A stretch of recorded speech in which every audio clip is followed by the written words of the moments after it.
O'Connor. Thank you, Deputy Speaker, and I thank the member for giving me an extra 30 seconds, and I'll make good use of it. Now, Deputy Speaker, on Friday evening at around about 7 o'clock West Australian time, when my farmers, my miners, my prospectors and small landholders were settling in for dinner and perhaps to watch a little bit of footy on the Friday evening, some of the best news that they've had in a very long time came through in the form of an article in the West Australian announcing that the West Australian Labor government, the Cook government, had done a spectacular backflip on the Aboriginal cultural heritage legislation. Now, Deputy Speaker, as a proud West Australian that I know you are, you'd be very well aware of this legislation and the sort of pain and uncertainty and grief that it was inflicting on the West Australian community. It was going to introduce an extraordinary layer of bureaucracy for farmers in particular in my home neck of the woods, but of course miners and prospectors. But anyone with a block over 1,100 square metres was going to be required to dig a hole more than 50 centimetres deep, or to remove more than 20 kilograms of soil, which is around about a 9-kilo bucket full of soil, was going to have to go through this extraordinary process of due diligence, which was going to increase the complexity of doing simple tasks like building a chook pen or planting a lemon tree in their backyard. It was going to make running a farm almost impossible, where you get up in the morning and, depending on the weather, you might say, today we're going to go and repair that fence that's needing a bit of work.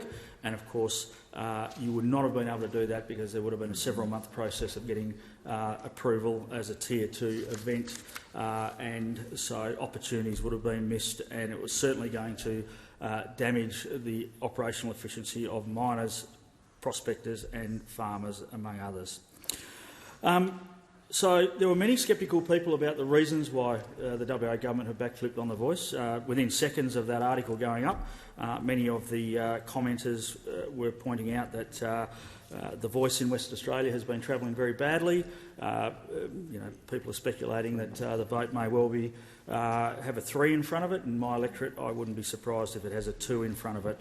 And many people were blaming the Aboriginal Cultural Heritage Act for this very poor receival of the Voice in West Australia. So that's yet to be seen. We'll see whether that is actually the case, and we'll see how genuine the Premier, Mr Cook, is.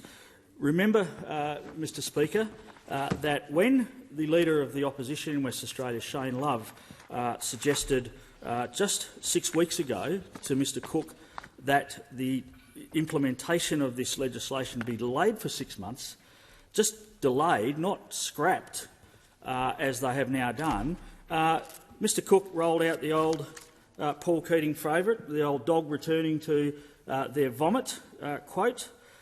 He accused Shane Love of dog whistling to calls of racism from his C-grade backbench. Now, Mr Speaker, it's yet to be seen just how genuine Mr Cook is about rectifying this terrible legislation that they've introduced. But one thing that he could do in the short term to assure West Australian growers, miners, prospectors and others that he is genuine is to perhaps sack his minister, Mr Booty. Now, Mr Booty has shown industrial strength and competence throughout this process. We've had hundreds, if not thousands, of people turn up to information sessions to explain just how this was going to impact their businesses. We've had 650 farmers turn up to a public meeting in Katanning to express their dismay. We had 30,000 signatures on a petition collected by the Honourable Neil Thompson MLC, and Mr Booty completely ignored all of that. Never turned up to one meeting, never showed any interest, and as recently as last Wednesday said the rollout was going smoothly.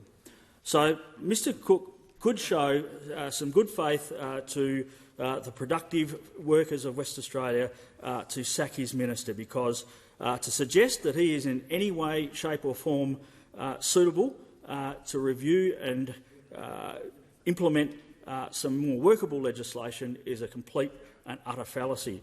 Now, one very last suggestion for the Premier, very quickly in my last few seconds, is if it is indeed that the federal government lent on him to backflip on this, then he should be leaning on them to backflip on live exports. Time has expired.